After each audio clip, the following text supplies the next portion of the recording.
안녕하세요. 오늘은 기독교 신앙의 가장 거대하면서도 또 가장 오해받기 쉬운 마지막 챕터, 바로 종말론에 대해 한번 이야기해 볼까 합니다. 이게 그냥 세상의 끝에 대한 무서운 이야기가 아니고요. 사실은 오늘을 우리가 어떻게 살아야 하는지에 대한 아주 중요한 이야기거든요.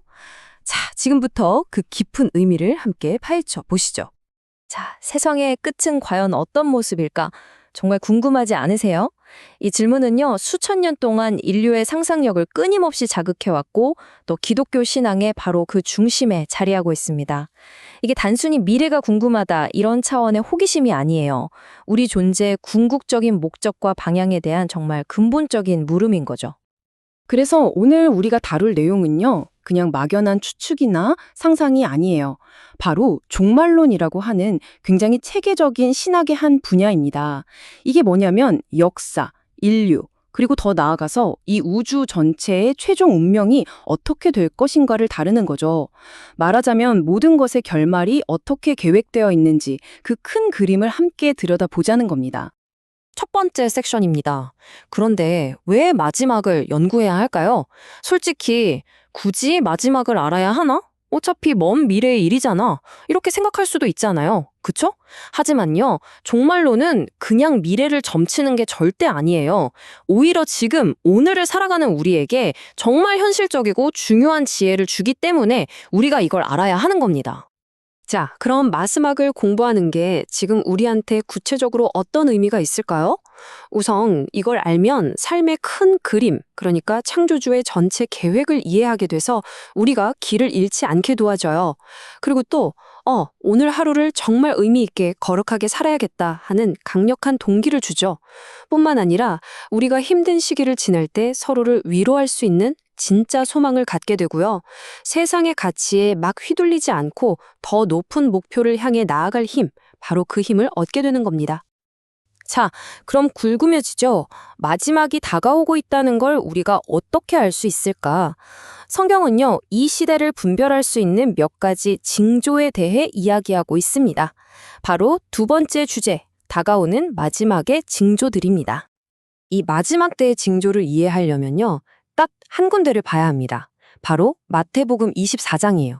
여기가 핵심인데, 여기서 예수님이 뭘 예언하셨냐면 처음 이 땅에 오셨을 때와 앞으로 다시 오실 그날 사이, 그러니까 바로 우리가 지금 살고 있는 이 시대 전체에 걸쳐서 나타날 특징들을 미리 말씀해 주셨어요. 여기서 진짜 중요한 게 있어요. 이 징조들은요, 무슨 재림날짜 계산기 같은 암호가 절대 아니라는 거예요. 그런 게 아니라 이 시대에 계속해서 벌어질 영적인 갈등이 어떤 모습일지를 보여주는 겁니다. 예를 들면 끊임없는 전쟁과 재난, 또 신앙 때문에 받는 박해, 사람들을 혼란에 빠뜨리는 거짓 선지자들, 그리고 점점 더 심해지는 죄악과 식어버린 사랑 같은 것들이죠. 이게 바로 우리가 살아가는 시대의 모습일 거라는 일종의 경고등 같은 겁니다. 그리고 성경이 언급하는 또 하나의 아주 결정적인 징조가 있습니다. 바로 죄의 사람. 우리가 흔히 적그리스도라고 부르는 존재의 등장이죠. 이 인물은 마지막 때에 나타나서 심지어 교회 안에서 자기가 하나님인 척 스스로를 신격화하려고 한대요. 하지만 결국엔 어떻게 되느냐? 다시 오시는 그리스도에 의해 심판받을 운명이다. 이렇게 딱 예언되어 있습니다.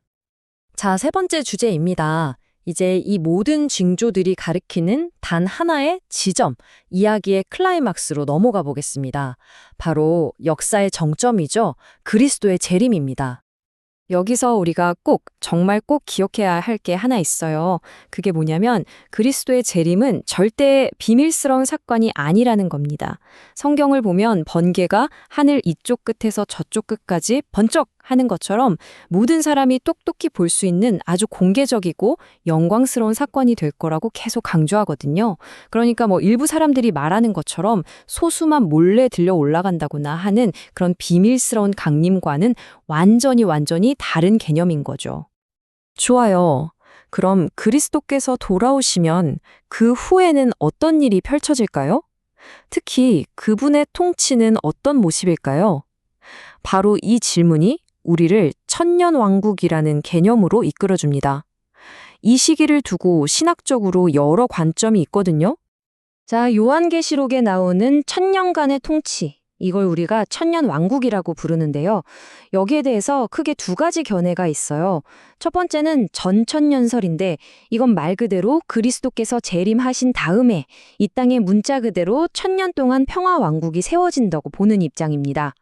반면에 무천년설은 이 천년이라는 숫자를 상징으로 봐요. 그래서 그리스도께서 처음 오신 순간부터 다시 오실 때까지, 그러니까 바로 지금 이 시대가 그분의 영적인 통치 기간이다. 이렇게 해석하는 거죠.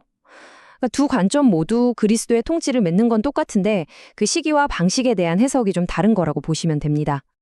네 번째 섹션으로 넘어왔습니다. 부활과 최후의 심판. 그리스도의 재림이 이야기의 끝이 아니에요. 그 다음 단계가 남아 있습니다. 바로 모든 인류가 마주하게 될 부활과 최후의 심판이죠. 이 과정이 되게 복잡하게 들릴 수 있는데 성경이 제시하는 순서는 아주 명확해요. 한번 볼까요? 첫째, 그리스도께서 재림하신다. 둘째, 모든 죽은 자들이 새로운 몸으로 다시 살아난다. 즉, 부활한다. 셋째, 모든 사람이 자기가 살아온 삶을 가지고 심판대 앞에 선다. 그리고 마지막, 그 심판 결과에 따라서 영원한 운명이 딱 결정되는 겁니다.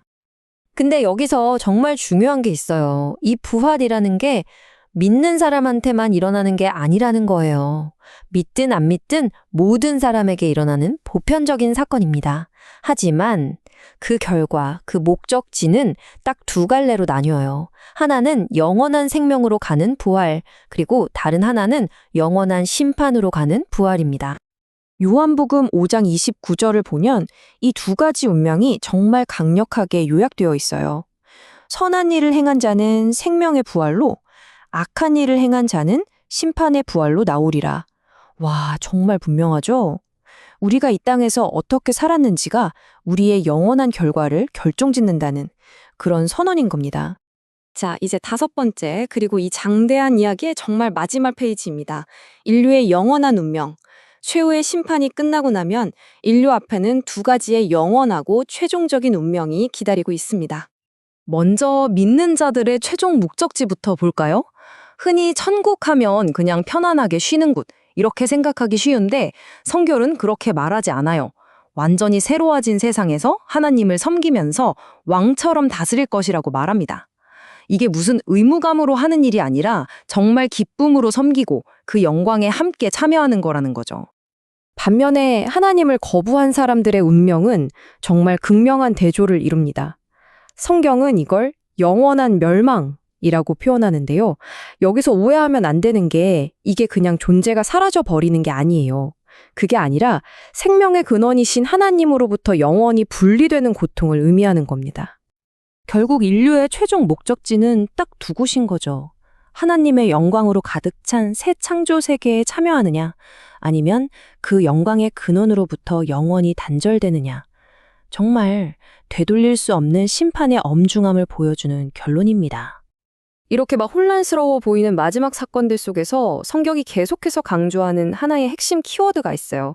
바로 이 숫자 46입니다. 이게 무슨 숫자냐면요. 요한계시록에 보좌라는 단어가 등장하는 횟수예요. 무려 46번이나 나옵니다. 이게 뭘 의미할까요? 그쵸. 이 모든 복잡한 역사의 과정과 그 결말이 결국 하나님의 완벽한 통제와 주권 아래에 있다는 걸 아주 강력하게 보여주는 장치인 셈입니다. 네, 맞습니다.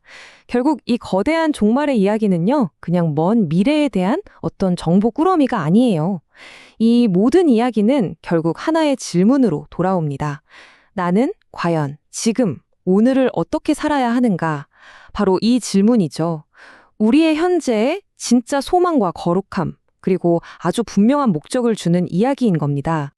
그래서 마지막으로 여러분께 이 질문을 한번 드려보고 싶습니다. 이야기의 마지막 챕터를 미리 알게 된 것이 오늘 여러분의 삶이라는 책의 페이지를 어떻게 바꾸어 놓을까요? 이 질문에 대한 답을 스스로 찾아가는 그 여정이야말로 어쩌면 종말론이 우리에게 주는 가장 큰 선물이 아닐까 싶습니다. 지금까지 들어주셔서 정말 감사합니다.